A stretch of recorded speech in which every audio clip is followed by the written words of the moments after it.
This is a recorded presentation by Emil Björnson, professor at Hacettepe University and KTH. I'm Emil Björnson, you already heard my credentials. I will talk today about pilot contamination, which is a nut that we will try to crack, and to sort of focus on what this is all about. What is pilot contamination? I will talk for an hour to provide you with a background, both to what pilot contamination is, where does it appear, and then how do we solve it. So we've already gone through my background, so I will just go straight to the outline of this talk. So first I will talk about Massive MIMO, the new 5G wireless technology that this pilot contamination phenomenon is particularly appearing in, and I will provide the background on that.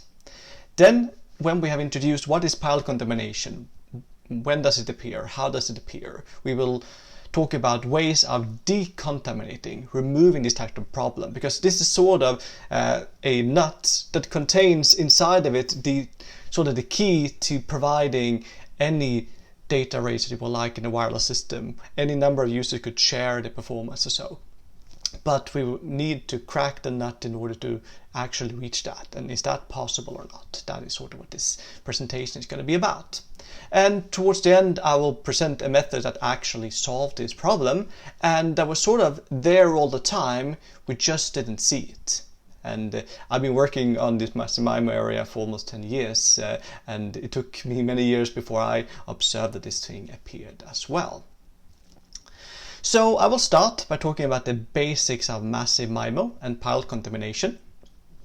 So let's start at the simplest level. We are talking about cellular communications. So these are the mobile phone networks, for example, where we, in order to be able to deliver from the beginning coverage for phones, but later also for data services, provide such coverage all over the cities and all over the world, we need to put up infrastructure. These base stations that are illustrated here.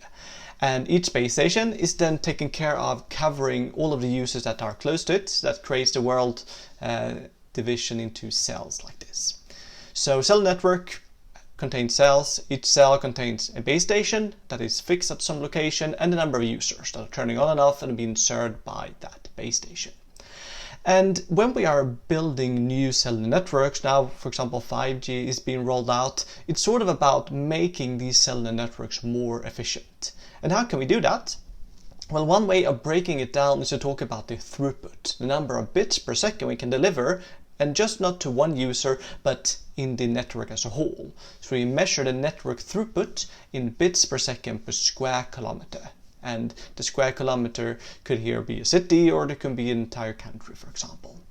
So if we would like to increase something like that, one way of breaking this problem down is to look at an area. This is a certain number of square kilometers, and we have a certain number of users here. Then a simple formula for this network throughput is that the throughput in bits per second per square kilometer can be divided into three different factors. The first one is the cell density. That's the number of cells per square kilometer, the number of base stations we put up in this region.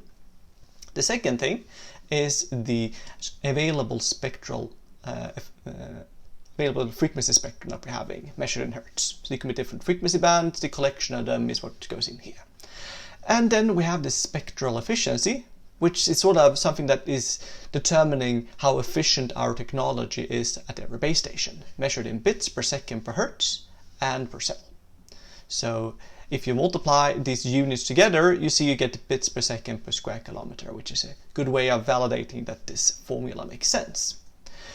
And conventionally, when we have been improving our cellular networks, it has been a lot about trying to increase the cell density. So put up more base stations, and densifying the distance between them has become smaller and smaller. And this makes good sense. But nowadays, the distances are very small. So from the beginning, there might have been like 10 kilometers between base stations, and nowadays there might be 100 meters in some cases in the city centers. So it started to be more and more expensive to put up more base stations. The second option is also something that we have been utilizing every time there is a new generation of cellular networks. New spectrum bands are added to the system. And the spectrum resources are scarce, in particular in the band between 800 megahertz up to 3-4 gigahertz, where all of the systems of today are operating. It's very hard to find more spectrum there that is not already used for cellular or for some other wireless service. And then people can say, well, look, there is all this millimeter wave spectrum up at 28, 35 gigahertz, maybe 60, 70 gigahertz. Yes, there's a lot of spectrum there. And they have been used for a long time for fixed links, sort of from a satellite down to Earth or between two base stations that want to talk to each other. But they're very hard to utilize for users that are moving around because the channel conditions are very bad. So as long as it's only when you can guarantee to have a line of sight, you see the base station, that they're going to work very well. But now in 5G, this will eventually be utilized as well. The third factor is the spectral efficiency. And this is the thing that haven't been improved that much over the years. But it's sort of the new aspect, have been there all along, but it's a thing that we try to now put a lot of emphasis on. And this is what the Massive MIMO that I've been working on is about, and where also 5G is excelling. So it's essentially about improving the technology that goes into each and every base station. And upgrading the base stations, you don't necessarily need more spectrum or put up more base stations, but you improve every base station.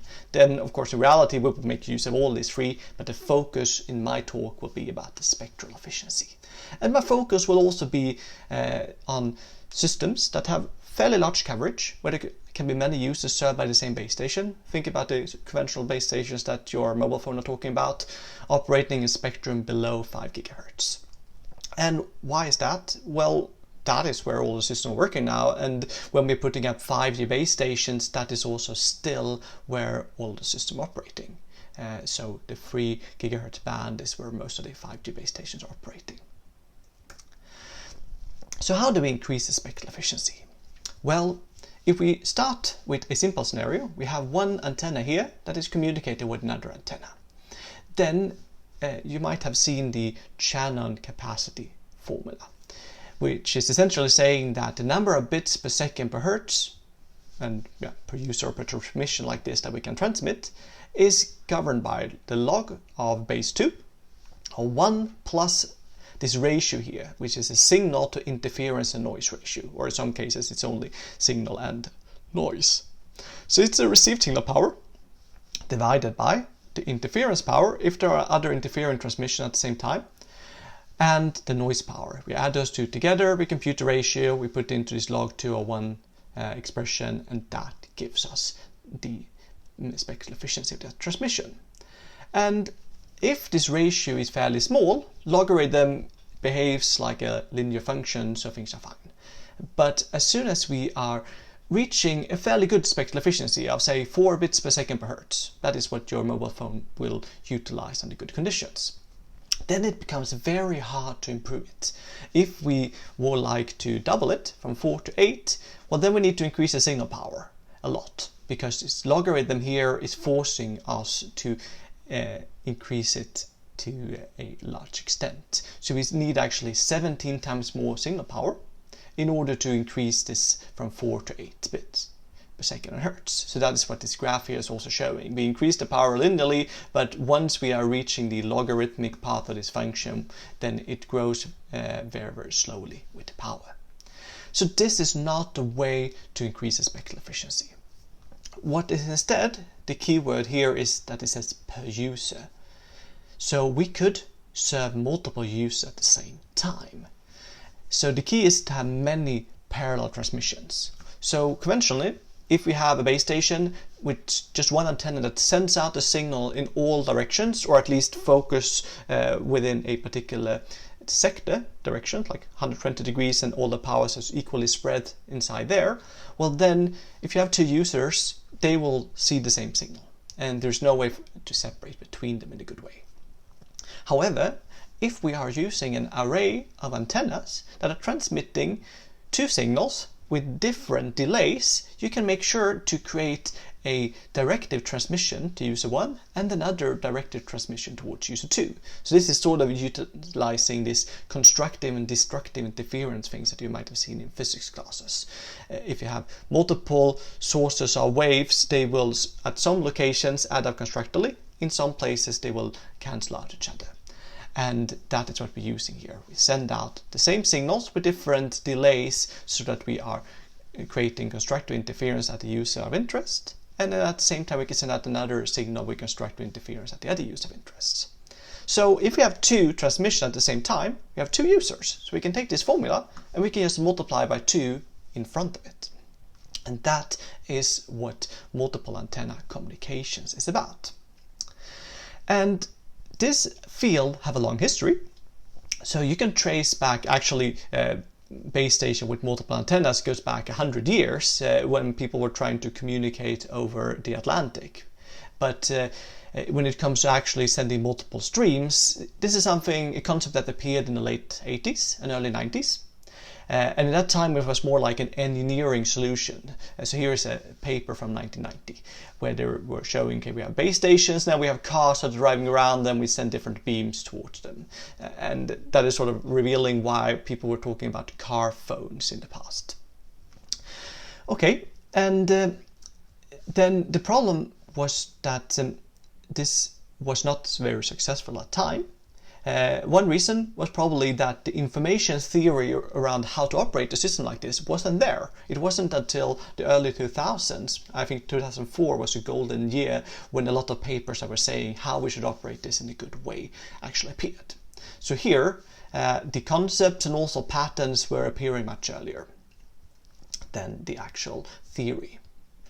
Then later, in the 1996, around so the late 1990s, there were concepts and patterns around what was called at that time layered space-time architecture, or single-user MIMO. And I should say that this concept here with serving multiple users from the same base station with different direct transmission was called at that time space division multiple access. Nowadays it's called multi-user MIMO, where MIMO stands for multiple input and multiple output. So it's the multiple antennas at the base station and the multiple users or cars that are served at the same time.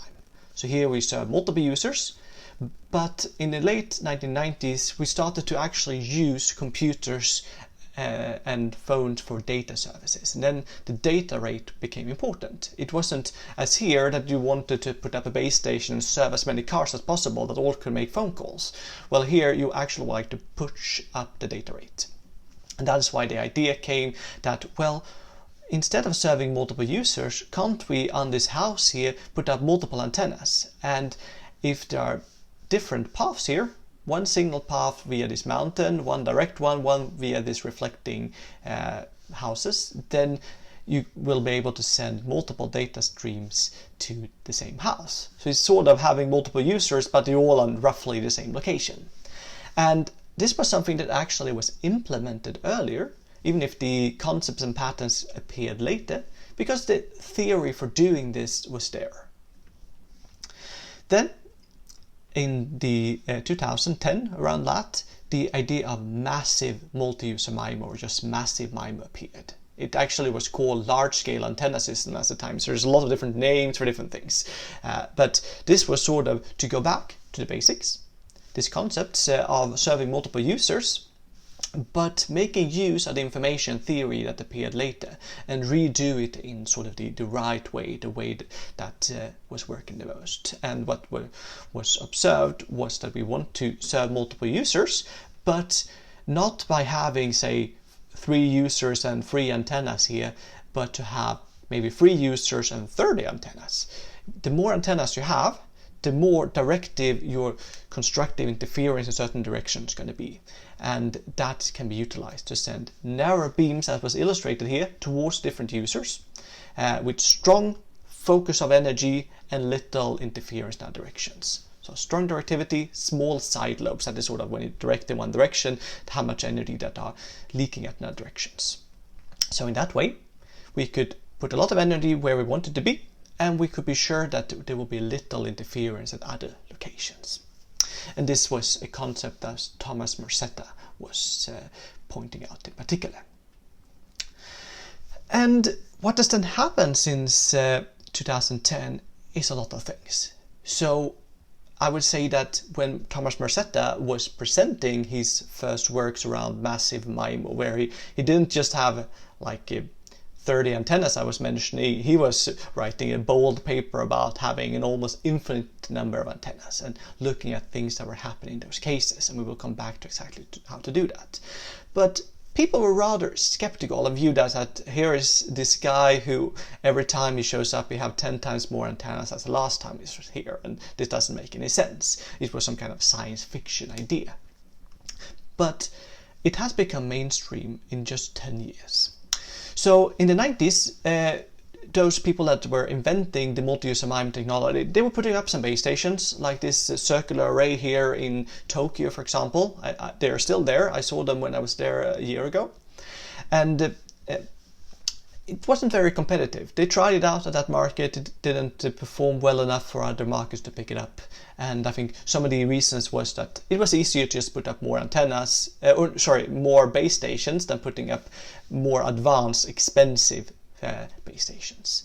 And the system were too small. They had like 8 antennas to try to serve 8 users. And even if you can direct the signal, there were too much interference that leaked. There were no information theory behind them, as I was mentioning, so they just tried to design them as an engineering effort. Probably did the best, but they didn't get the best result out of it. And also, at that time in the 90s, people were primarily using their phones to make phone calls and not to transmit data. So the important thing was not to be able to serve as much use as possible when it comes to multiplexing them and pushing up the data rates. As long as the user was covered, that was fine. Doesn't matter if you could direct the signals to get 100 times stronger signal, because if you hear the person, you hear the person. And when I started to go into this Massive MIMO area, I heard a lot of skeptical voices. People that were active in the 90s and said that, well, if you're going to build something like this, it's just going to be too large, too expensive. Just look at these boxes here, they are large. And this is for 8 antennas. Say that you would have, maybe there are 10 in that picture or so, but if you're going to have 100 antennas, you're going to have 100 boxes and 100 cables to each of them. It makes no sense, and the complexity is going to be too high, and there are no actual practical gains because there is not enough users in most places to utilize something like this. You need to serve 10 users, but most people are downloading a small piece of data and then they do something else. But they were actually wrong, and now when 5G has appeared, Massive MIMO is everywhere. So here's a graph showing from the Global Data Institute how many actual Massive MIMO products that the different companies, Ericsson, Huawei, Nokia, Samsung and CTE have. So these are with different sizes, 16, 32, 64 antennas, or some other variants where they are combining multiple antennas with antennas in another band and things like that. And you can see that some companies have like 15-20 different products of the different sizes. These are typically for different markets, different form factors, different frequency bands and things like that. But there is a lot of these base stations there. And I heard that Huawei, they have sold 1 million base stations of this kind, 32 and 64. So half of them are being deployed in China now. So there is Massive MIMO base stations in all of the countries where 5G is being used now. So if now people were skeptical from the experience from the 90s until today how to build something like this, what is it happened that made it possible to build something like this? Well, I think the hardware evolution have sort of catched up with what people have in their mind when they developed the first patents. So back in the days, step 1 when it came to putting up base stations was that you put a passive antenna, an antenna with a fixed directivity covering a sector, up on the rooftop or up in a mast somewhere. And then from that antenna there were a long cable down to a radio unit that is creating the radio signal that is going to be transmitted.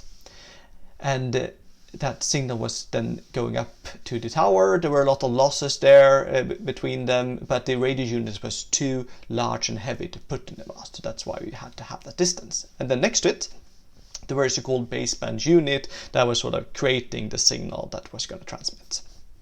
So digital signals, and here you have an analog signal, and then you send that over a long cable up to the antenna that re-radiates it. In the beginning of 4G, this started to change because the hardware had been improved to such an extent that you can create a small radio, small enough so you can put it up in the mast next to the antenna. So this cable here became very short. And then you could have a digital cable. Digital cables, you can have fiber cables that are very long and they're not losing any energy along the way. It's this purple cable that you would like to be short. And that was happening in 4G, and then towards the end of 4G era, now in 5G, what has happened in addition is that the radios have become even smaller, that we can put them into the same box as these antennas here. And that is when we can build an array with, here you see 8 by 8 or 64 antennas. They are small passive antennas. Behind them there is a radio unit that is generating the signal. And then you can integrate this all into one device, and that is when you actually have the possibility of putting a lot of antennas, a lot of radios into the same small box without having hundreds of cables. And then you still need a fiber cable down to some kind of baseband unit that is designed signals, but the new thing is also that you can put it elsewhere.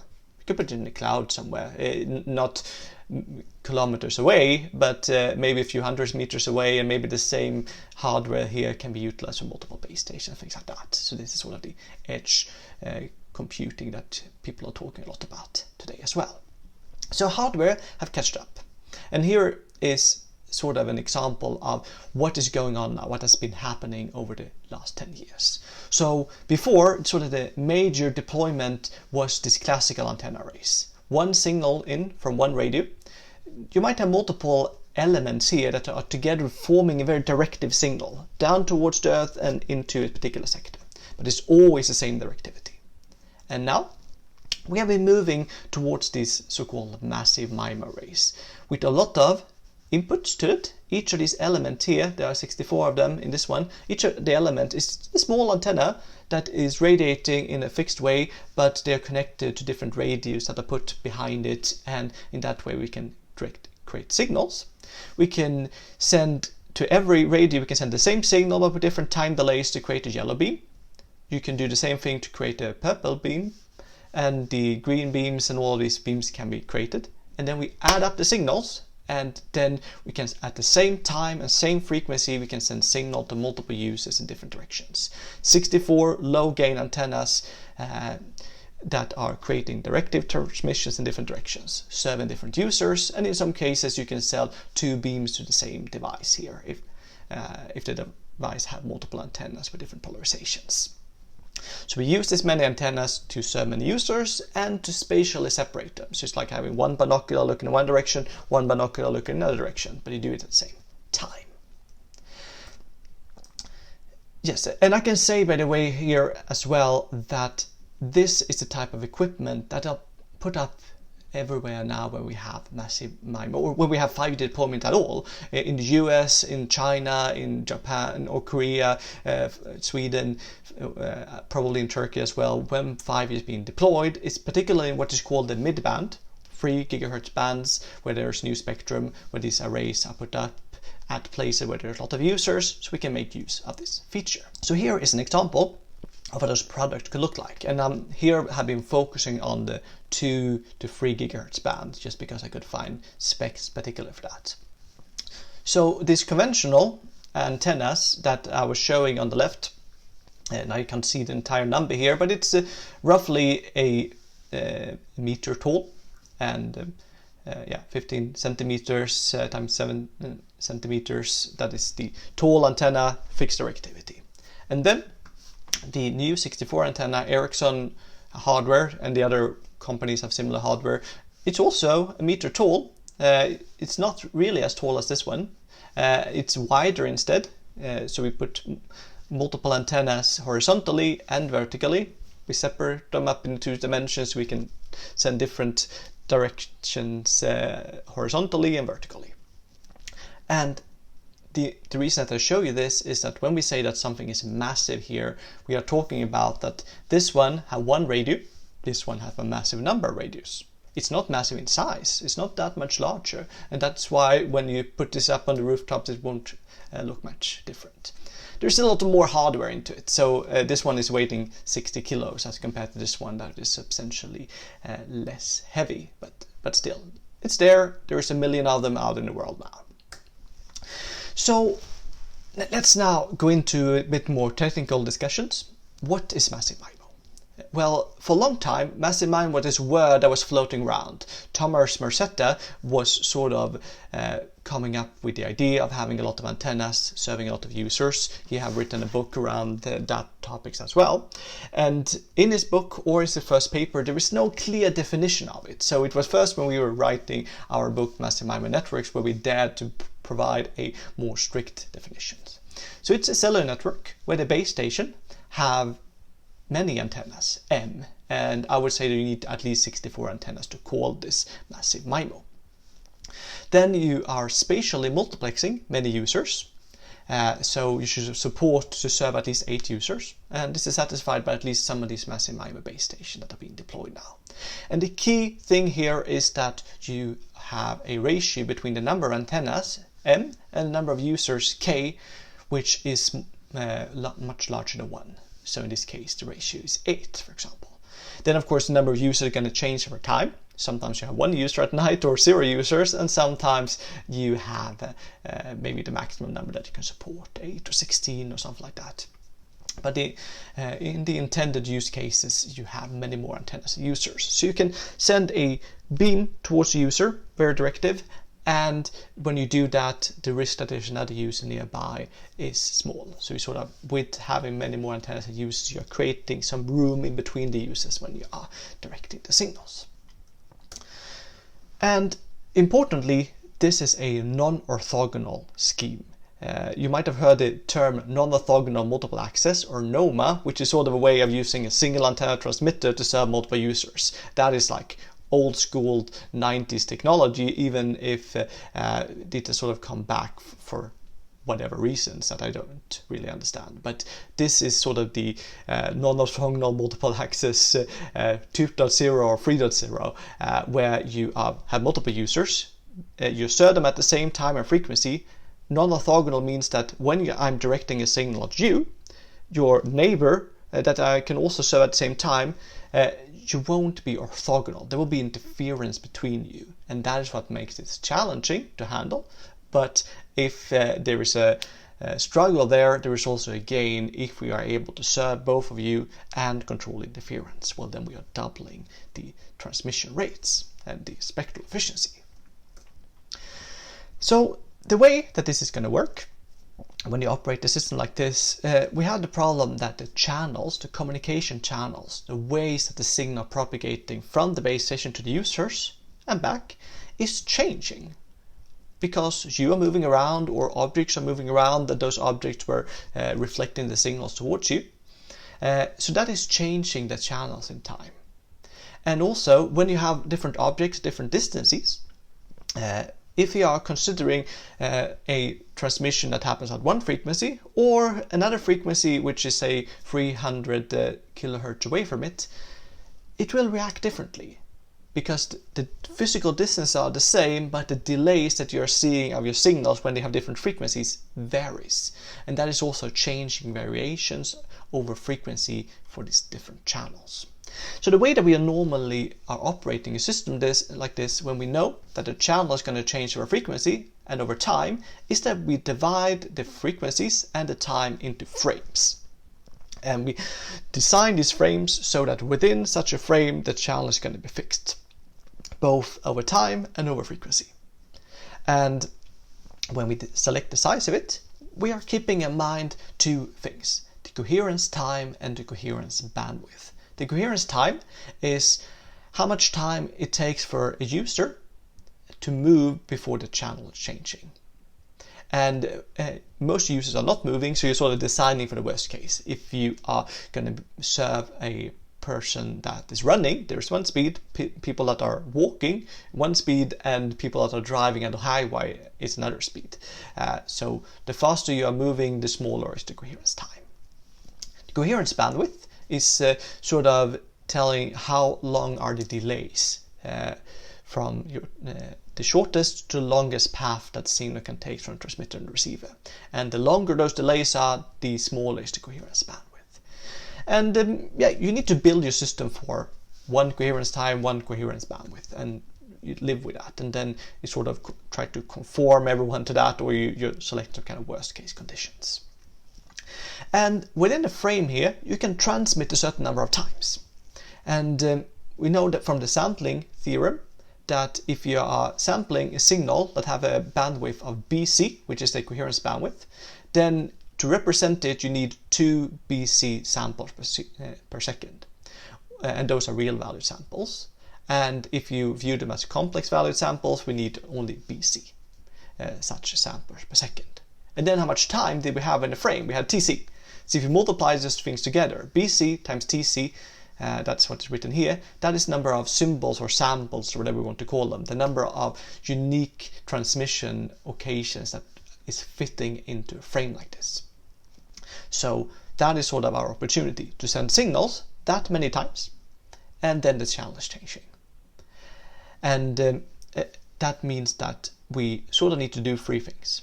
We need to learn the channels, and that is done in Massive MIMO by sending a signal from each of the users to the base station, and that signal allows the base station to learn the channel. It's a known signal, so it's sort of a known signal propagates over an unknown channel, and then we can learn the unknown channel. And then when we know the unknown channel, an unknown signal can now propagate over the known channel, and then we can learn that signal, which will contain the data. And the rest of the frame is used for uplink data and downlink data. And we can divide them between uplink and downlink in the way we like. So uplink is from the user to the base station, and downlink is from the base station down to the users. And in cellular networks, other conventional kinds, we typically have like 200 of these symbols. But if we are building it only for indoor uses where people will at most be jogging a little bit and the reflections will not be hundreds of meters but only a tenth of meters, well then we can get up to 10,000 or even 100,000 transmissions within a frame like this. Okay, so the notation that we should remember, tau c, that is the number of symbols, number of times we can transmit in a frame before the channel is changing. And tau p, that is the number of symbols we are assigning to send pilots from the users, known signals that allows us to estimate the channels.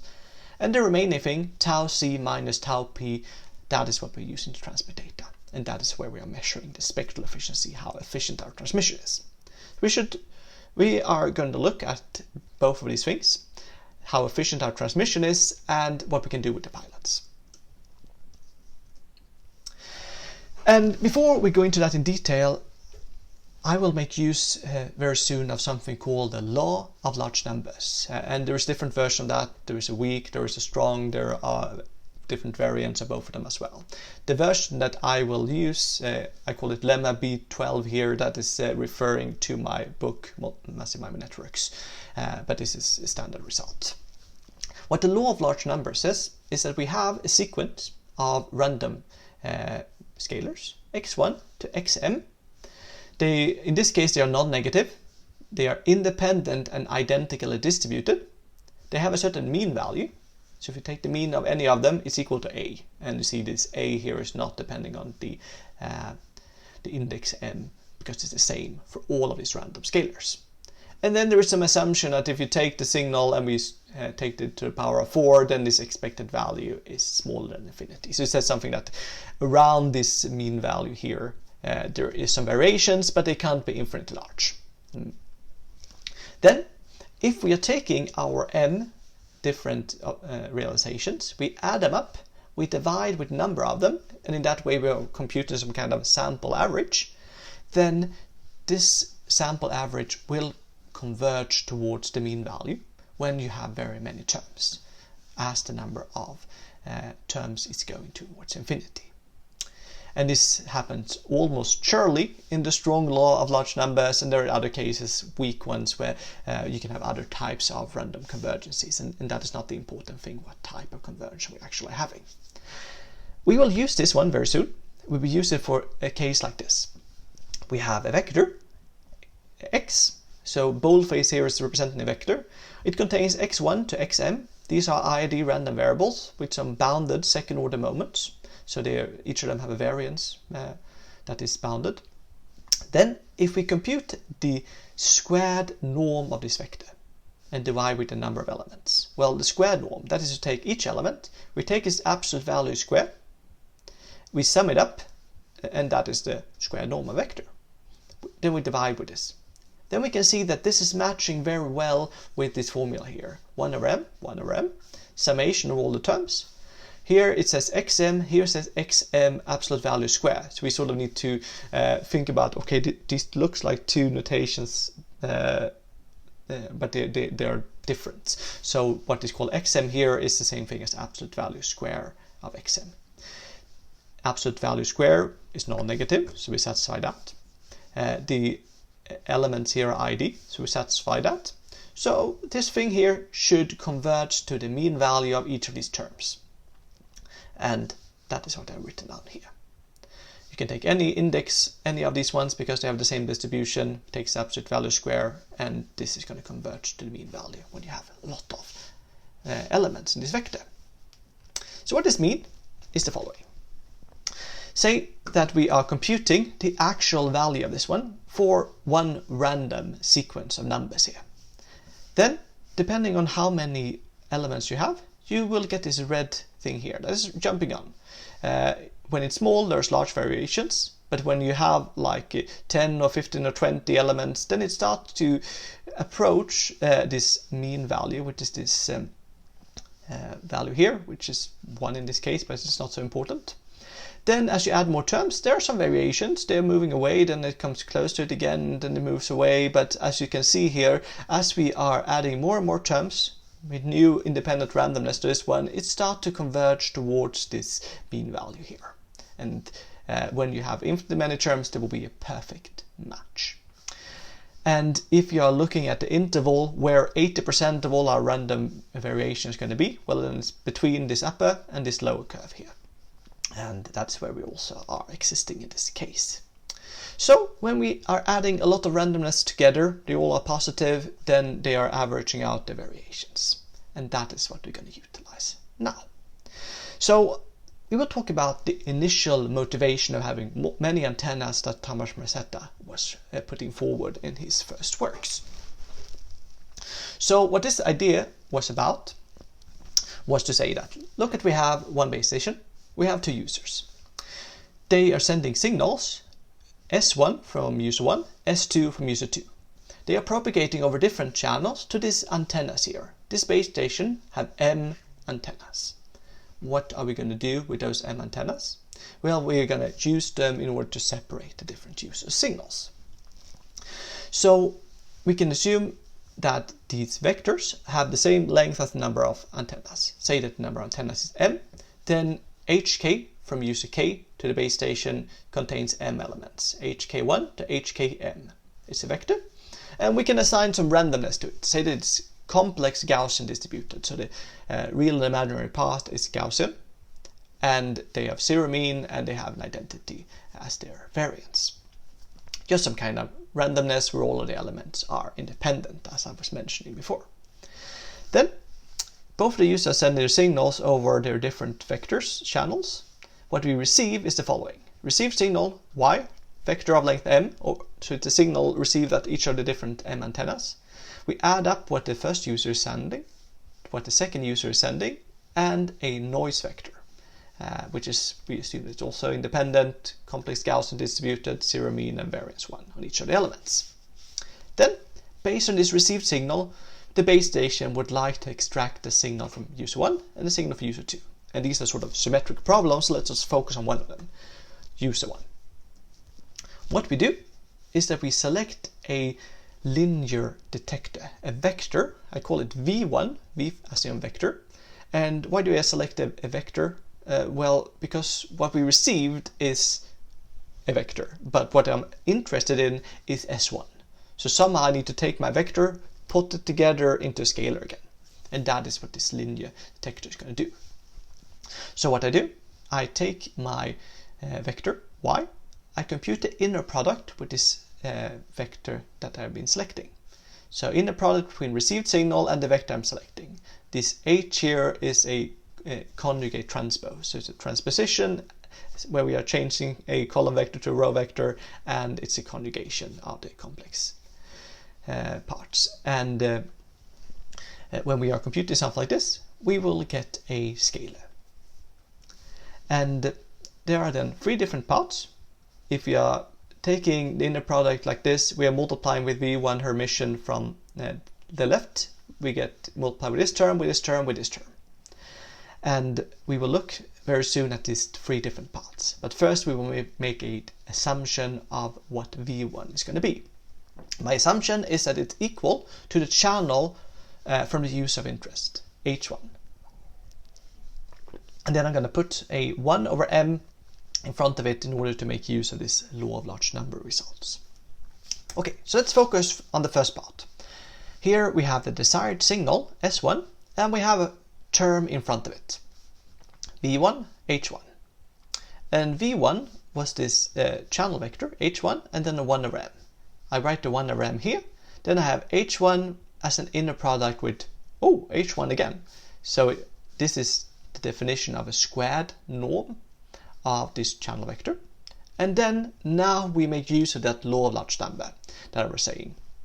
If we have a square norm of a vector with independent elements, and then we divide with number of elements, then if we have a lot of antennas, this is going to converge to the mean value of just one of these elements here, the absolute value square of, say, the first element, and from this definition here is equal to 1. So the term in front of S1 converges to 1 when we have a lot of antennas. Okay, let's look at the next term. This is some kind of interference. We have the signal from the other user, S2.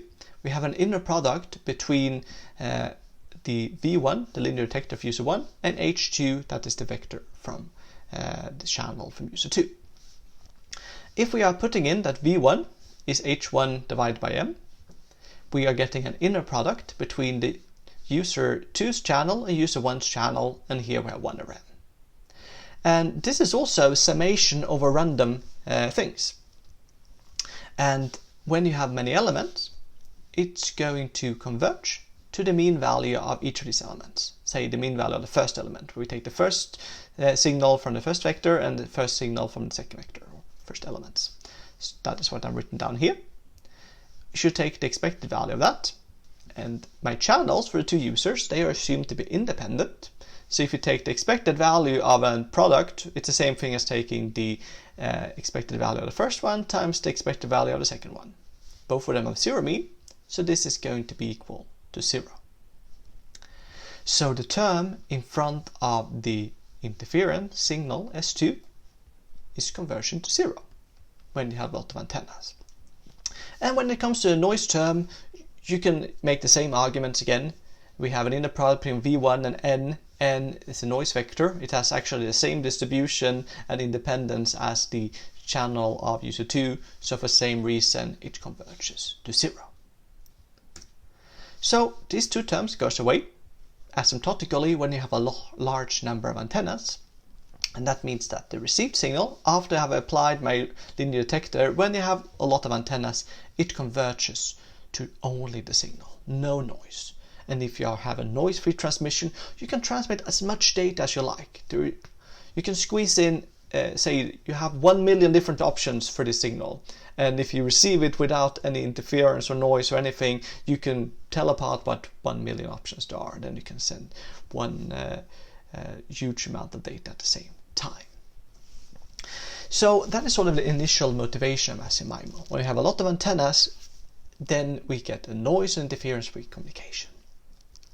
But then we have the contamination, the nut. What is the problem here? Well, that is that in order to do what I just described, we need to know the communication channel. I was using H1, the channel from user 1. How do we learn it? Well, I was saying before that we need to send some kind of known signal in order to learn it. And the length of the signals that we can utilize, we had this tau c, that was the number of symbols that we can transmit before the channel changes. So it only makes sense to try to learn the channel within that frame. And out of that frame, I was allocating tau p as the number of transmission times, number of symbols that I can assign to learning the channels. So those signals that I transmit have a maximum length of tau p, which essentially means that there are tau p different orthogonal ways we can transmit. For example, first one user transmit, then another one, then another one, then another one, and so on. And then up to tau p users can transmit. And if you have a large network, that won't be enough. Maybe tau p is 20, but then you are in Istanbul or Ankara or some city with millions of people. It won't be enough. So some users will have to send the same pilot. And let's look at what happened then. So during the pilot transmission, we are sending some kind of known signal. Say we have a scalar here, psi.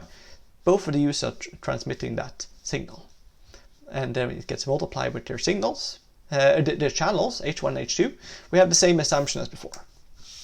Then the received signal that I get during my pilot transmission is going to be H1 times the signal, H2 times the signal, or the pilot, plus noise, W. And if I'm interested in one of the signals, one of the channels, H1, then my estimate of this could be that I take Y, I divide by this pilot symbol, so take Y divided by that, then I get H1 plus H2 plus a scaled down version of the noise. This is the best way I can extract H1, but it contains H2 and the noise here. And that is what makes it complicated for us. So if we are trying to do the same trick as before, when I'm receiving a signal, then remember when after I have transmitted data, I had this inner product between my own channel to user 1 and the linear filter. I didn't give it a name before, I will call it now maximum ratio filter, MR. And as before, I take one of them and the channel to the user 1, except that now it's the hat here, it's the estimator channel. We put it in here, and now the problem is that H1 hat is containing these three different parts. And that means that if I compute this inner product, I should take the inner product with H1 and itself, that's the squared norm, H1 and H2, it's this term, and H1 and this noise vector here. Put it here, and then we divide with this pilot here. And if we now use the same argument as before, when we have a norm of a channel, well then it converges to 1. And when we have two different random vectors, it converges to 0. So these two terms are going to go away, and this whole thing is going to go to 1. Fine, no problem, same thing as before. But when it comes to interference, the problem arises. So before this interference term, I had my channel to user 2, and I had my combining vector. When I now compute this inner product, I see, okay, I get an inner product between H1 and H2, it's here. Then I get between H2 and H2, oh, that is the squared norm. And then I get between H2 and the noise. No problem. These two terms are independent of each other, and these two terms are independent of each other, so they will cancel out. But this thing here will converge to the one coming from the channel. So the noise will actually go away, it will continue, because this noise here and the noise during the data transmission is different, but the signal and the interference remains. So as you increase the number of antennas, it turns out that we are getting the sum of the two signals and we cannot distinguish between them. And that is the extra thing that comes from pilot contamination. Why do we call it like that? Well, we are transmitting a pilot. It was meant for learning the channel to user 1. But user 2 is contaminating, is destroying that transmission. And in particular, it sort of injects its own channel here into the estimate. And then when I try to get rid of interference, that injection of this channel is causing interference to remain. So even if I increase the number of antennas, I can't get rid of it. So when I try to listen to user 1, I am accidentally listening to a bit of user 2 as well, and I can't get rid of that effect. So that is the pilot contamination issue. And pilot contamination is nothing new by itself. This is something that has existed for a long time. What can we do about it? Well, say that we have 2 cells, and we are serving the users in the blue cell, but we get interference from the second cell here. In each cell there are 8 users. Within my blue cell I have a signal to noise ratio of 10 decibels, and then we have a very strong interference from the other cell. They are 3 decibels weaker, but it's still strong. Then if you are using formulas from like standard Massive MIMO literature, the signal to interference and noise ratio for use in the blue cell will contain this expression here. So you get log 2 of this, or 1 plus this expression. It contains the signal part with n, the number of antennas. Here we have this SNRs. This is the estimation quality. This ratio is saying there. Here we have interference. We have k users in each cell that are interfering.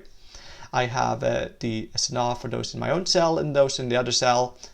And then I have a noise here, and then I have an extra term that is coming from that pilot contamination that I was mentioning, that also grows with the number of antennas. So the signal part and interference term will increase as I'm adding more antennas, but the interference and noise will not, and therefore they will disappear. So if I simulate this and I add more antennas, let's say I start with 10 antennas, then I can see that if I measure the size of this term and this term and this term, the black curve is a signal term. As I add more antennas, it grows. I have logarithmic scale here, so linear growth here becomes this bended curve. The interference term is this one. It's independent of the number of antennas, so it just stays constant. And the pilot contamination is this term. It also grows linearly with the number of antennas, so it goes up like this.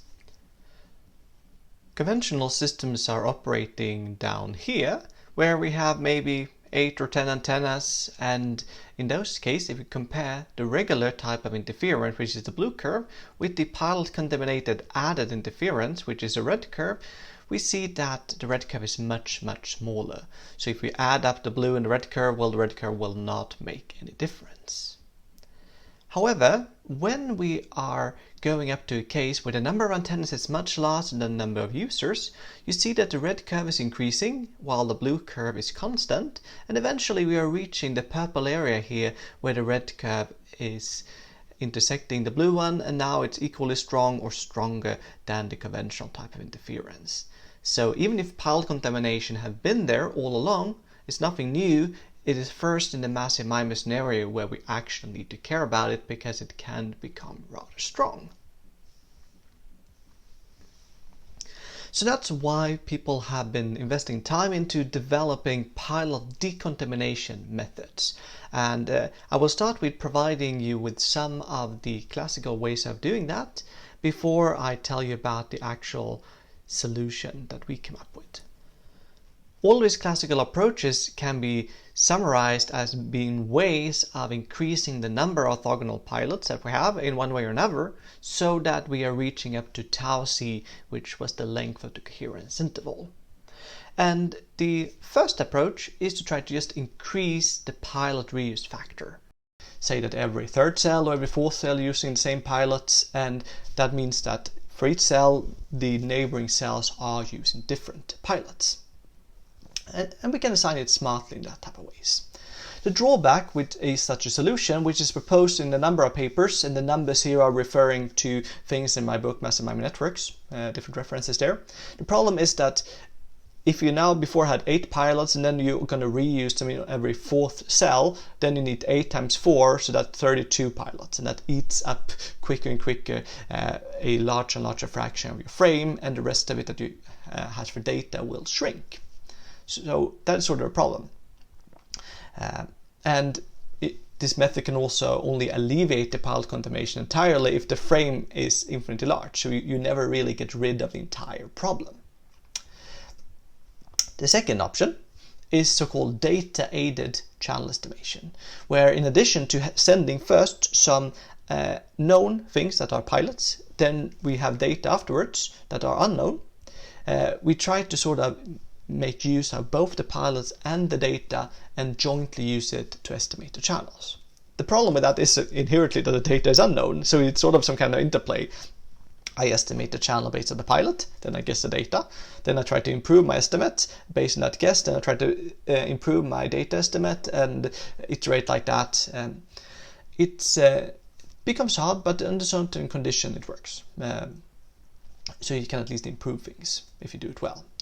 The third option is something called superimposed pilots.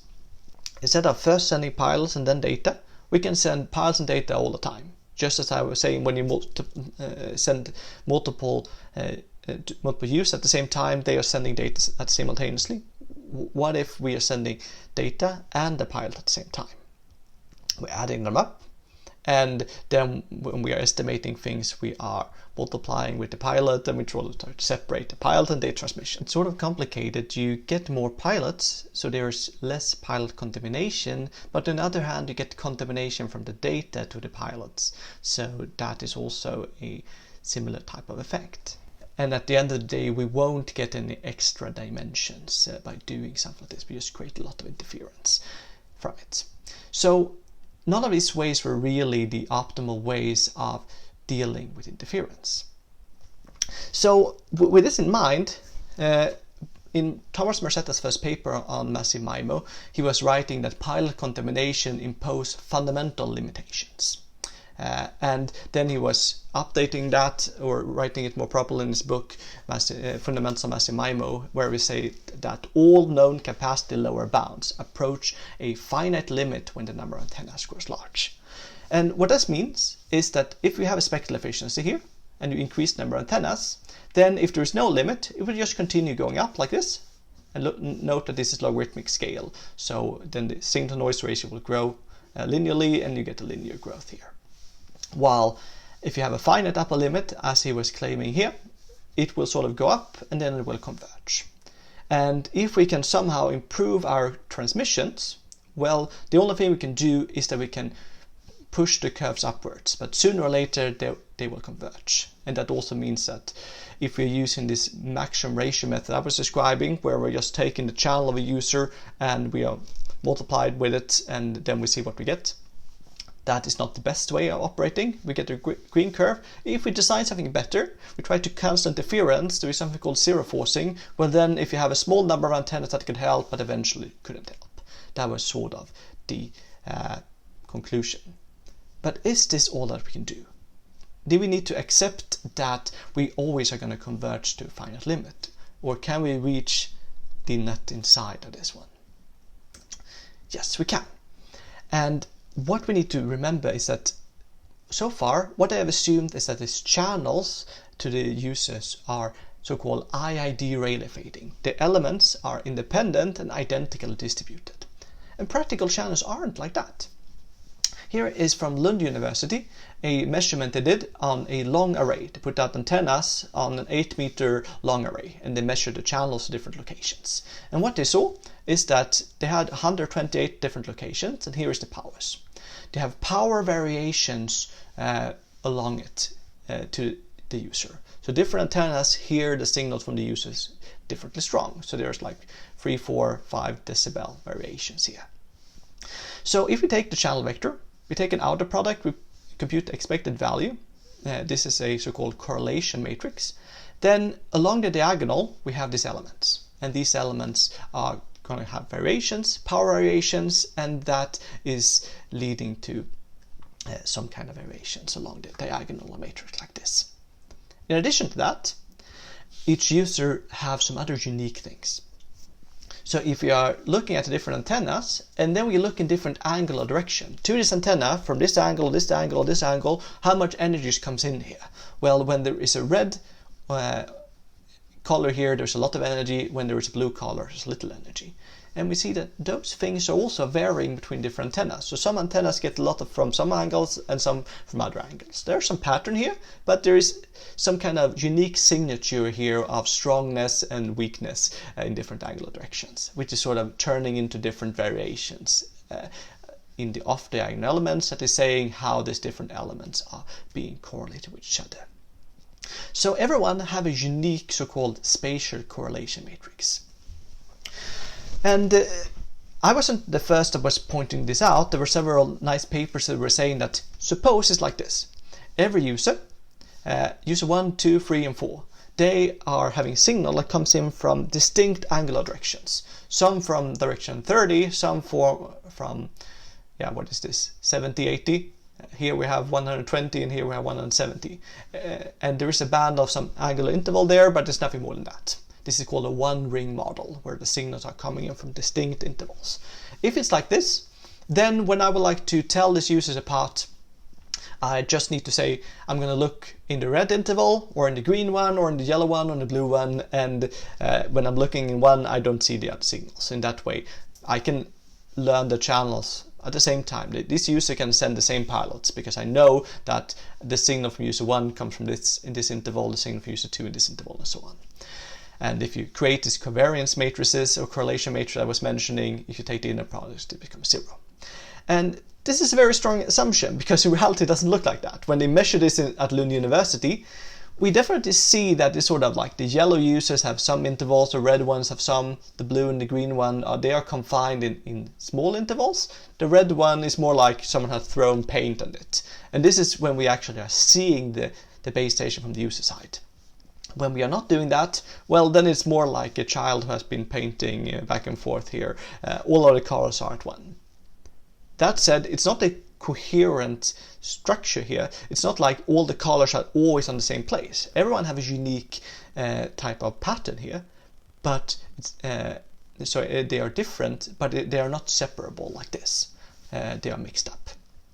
But we can still use this to crack the pilot contamination. So let's start over with the same model as before, but with spatial correlation. So each of these channel vectors has a Gaussian distribution. They have 0 mean, but they have a correlation matrix. This matrix is describing the spatial correlation. The users are sending the same pilot, psi, and the received signal is just as before, equal to this y here. And now you can open your textbook on estimation theory and say that if I receive y, how should I estimate h1 from it? Well, before it was just dividing by this received vector, but now we can do better because we know what these matrix are going to be. So the optimal estimate is called the MMSE, minimal mean squared error estimate. And in order to do that, we take the vector y, we multiply with the inverse of the correlation matrix of the received signal here. So y Hermitian expected value. It's the correlation matrix of user 1's channel, user 2's channel. We have the identity matrix coming from the noise, and then we have 1 divided by the pilot here squared. We put it here, then we put the correlation matrix of user 1 here, and we have 1 over the pilot, and that's it. And since y is Gaussian distributed, when we add up 3 Gaussian things, the estimate is going to be Gaussian distributed, and one can show that its correlation matrix is the original one minus something that has this shape. The estimates of the 2 users, I can apply this for user 1 and 2 by just putting 1 here or 2 here. If you compute it and they're in the product, we have h1 here, we have h2 here, put it here. Then what is going to be different, I'm going to have r1 from this one, and then I'm going to get q inverse. Then will have y, and then I have the conjugate here. I get y one more time, I get the q one more time, and then I get q minus 1, I get r2 here, and maybe this term here is missing. It should be one more term like that, but it gets this type of shape. And that means that these channels are correlated with each other. But if we are taking these 2 descriptions. H1 hat and H2 hat.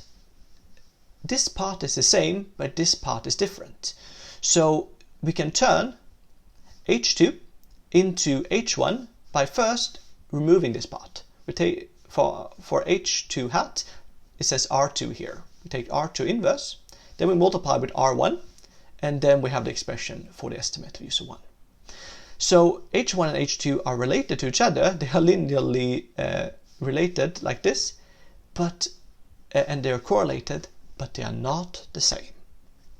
They are vectors pointing in different directions. So say H1 hat points in one direction, H2 hat points in another direction. This is something that can be utilized because now there is directions that are in the orthogonal to one of them and not the other one. This is going to be the key for us. So the method to solve the pilot contamination problem is to utilize that. What we once again want to do is to select the receiver V1 for user 1. We multiply it with the received signal Y, still containing the signal transmitted from user 1 at the data transmission from user 2 and the noise. And if we are separating this up into 3 different terms, we have the desired signal, we have the interference, and we have the noise. Same kind of things as before. Then one can compute an exact expression for the actual performance, actual spectral efficiency. One can talk about channel capacity and things like that. And since we have a random channel, there are going to be some expectation with respect to that randomness. So the spectral efficiency of user 1 is an expected value of log 2 of 1 plus an SINR expression that looks like this. What it contains in the numerator is this term here, V1 Hermitian H1, but not H1 the true one, but the estimate. The interference term is going to contain this term here, V1 Hermitian H2, but not H2 itself, the estimate. And here we have the noise, V1 Hermitian. We have the noise, we average over the noise, we get a covariance matrix set. We have V1 and set contains the noise term, and it contains these estimation errors. What we can do when looking at this signal, interference, and noise is that we can choose V1 to be orthogonal to the estimate of user 2. That was what I was describing. We can pick V1 so it's orthogonal to H2 hat. That means that this term can be made 0. We can take this interference away. And at the same time making sure that the numerator is not going to be 0. So we can take out the interference without taking out the signal. And now there shouldn't be an interference left. Well, if we take out this term here, if this term is not increasing with number of antennas anymore, we still won't get something that is increasing. Then we will still be left in the case where we have a gamma that is going to approach a finite number as we add more antennas. So here we have the trick, selecting the combining vector to take out the interference. And what remains to be shown is that the remaining term is going towards infinity. In order to do that, we need certain machinery. We need to say that, okay, the SINR have a certain shape. We can write it as V1 here in the matrix containing H2 hat, H2 Hermitian.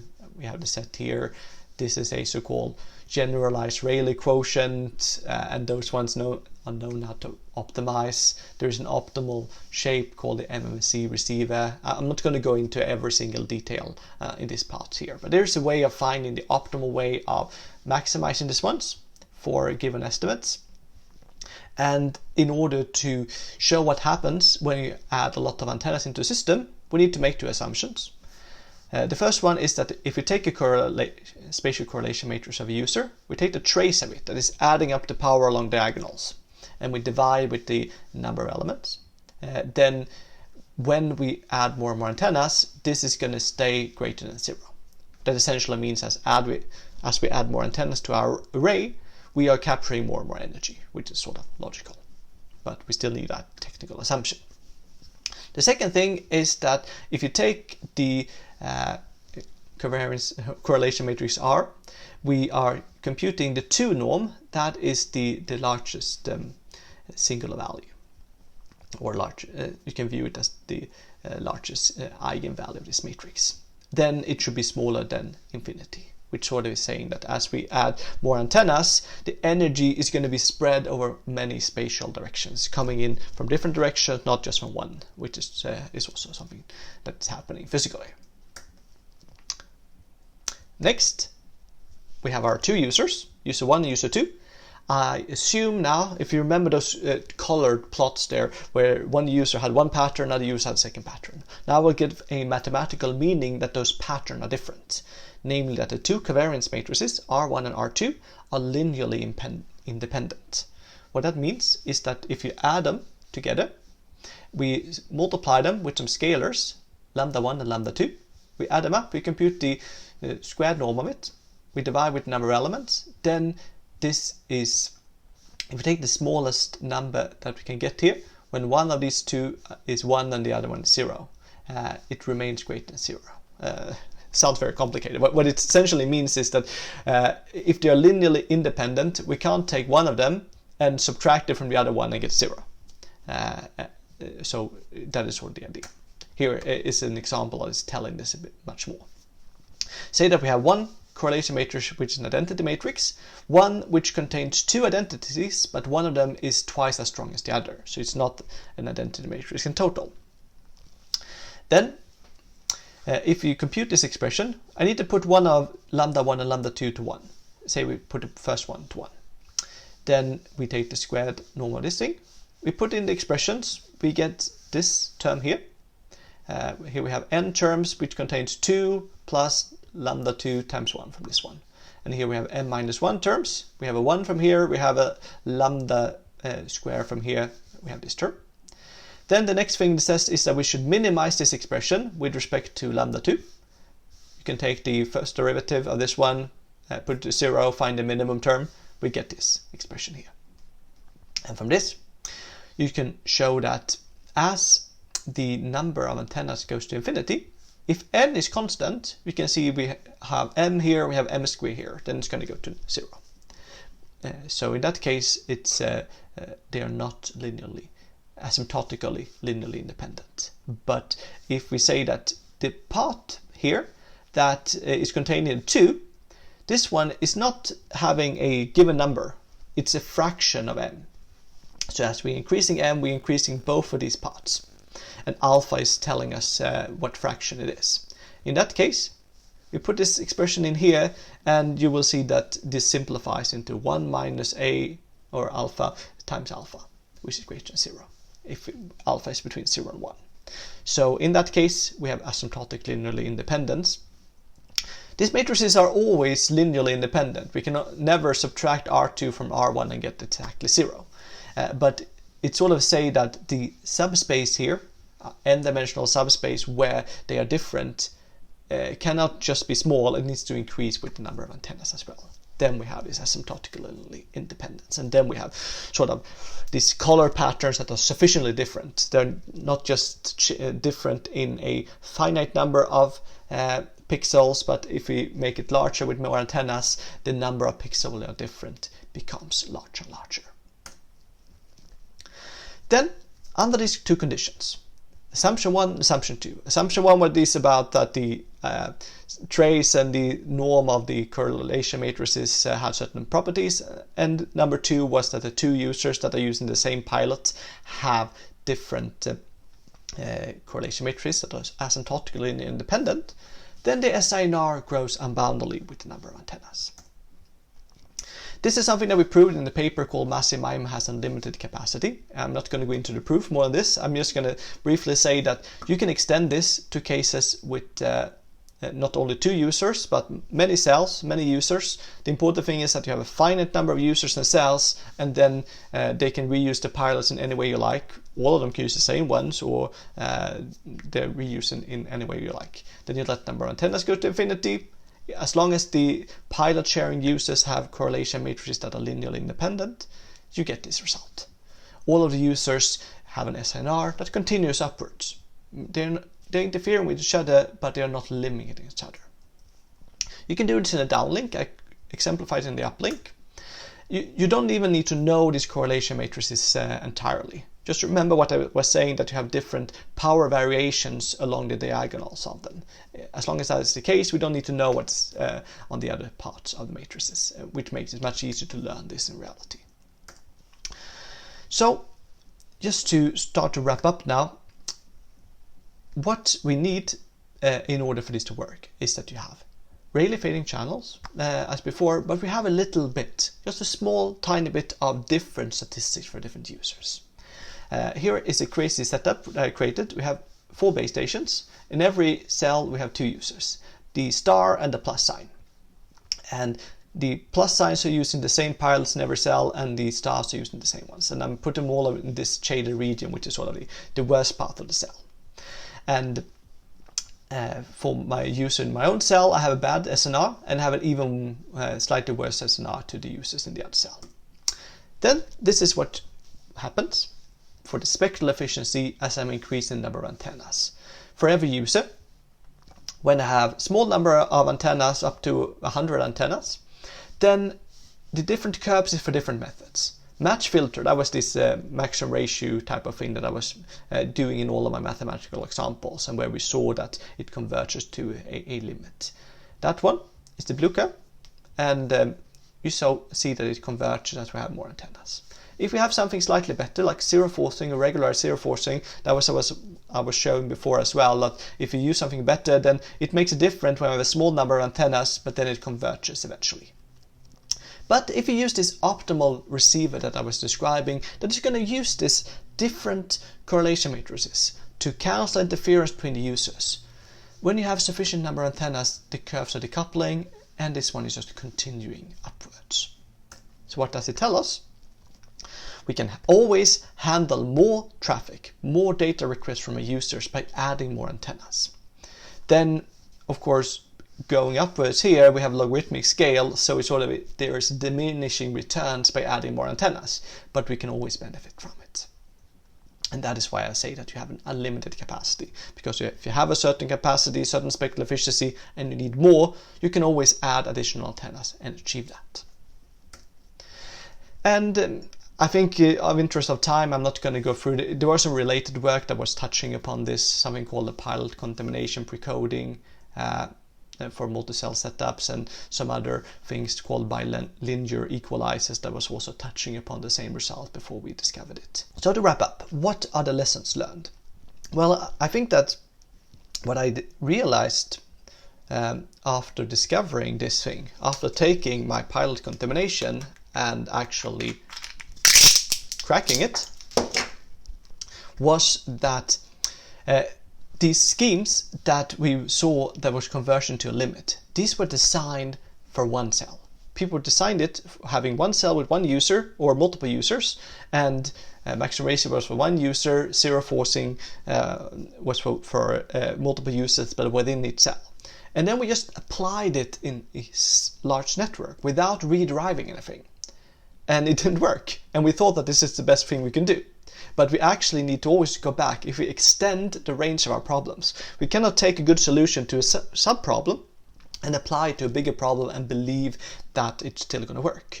We needed to actually utilize a lot of different things in order to deal with interference, deal with this extra pilot contamination that's always coming from other cells. And we should be careful from extrapolating result. To be fair, everything Marcetta was doing in his work was with independent and identical distributed fading. And then maybe him, or at least others, were sort of having the impression that those results were holding in general. But it turns out that it was only under those assumptions where pilot contamination gave rise to these things here that converges. In all other cases, it goes up like this.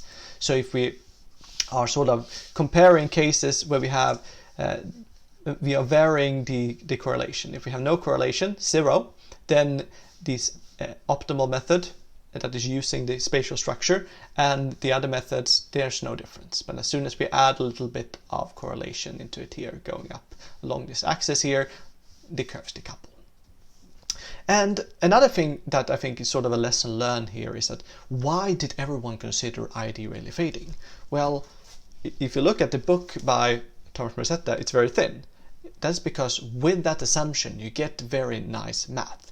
analytical tractability. And in some cases this is very good. You get nice expressions, you can understand those expressions. But the problem is also that they can be misleading. There is a risk that the expression that you are getting is telling you something that isn't right.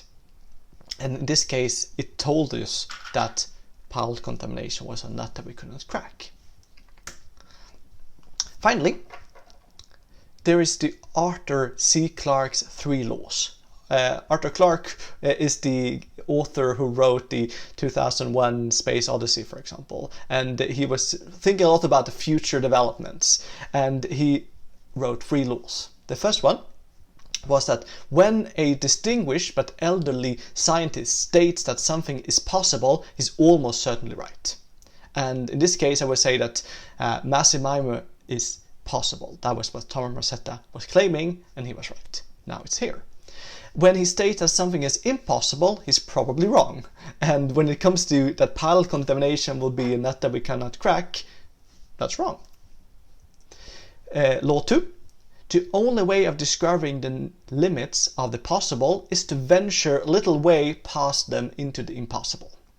And in this case, what we needed was a tool, spatial correlation, and in order to actually redesign our receivers optimally for having the spatial correlation and the multi-cell structure. And in that way, we could crack our nut. And 3. Any sufficiently advanced technology is indistinguishable from magic. And I would then say that Massive MIMO sounded like science fiction 10 years ago, and now it's a mainstream technology where Huawei have sold 1 million of these space stations. With this in mind, I've defined what I call Massive MIMO 2.0. This is a system that have many antennas, many users, that is operating in the way I described, and that is exploiting this spatial structure of the channels from the beginning in order to make the system work better. And you can read more about this in a paper called Towards Massive MIMO 2.0, where we really are saying that the next problem to solve is actually to learn the spatial structures, the spatial correlation matrices, R1, R2, and those things. With that, I would like to thank you for listening to me for a very long time now, and you can listen even more to me on my YouTube channel, listen to me talk about Massive MIMO and other things in my podcast Wireless Future. And if you want to read more, you can download my book for free from massivemimobook.com.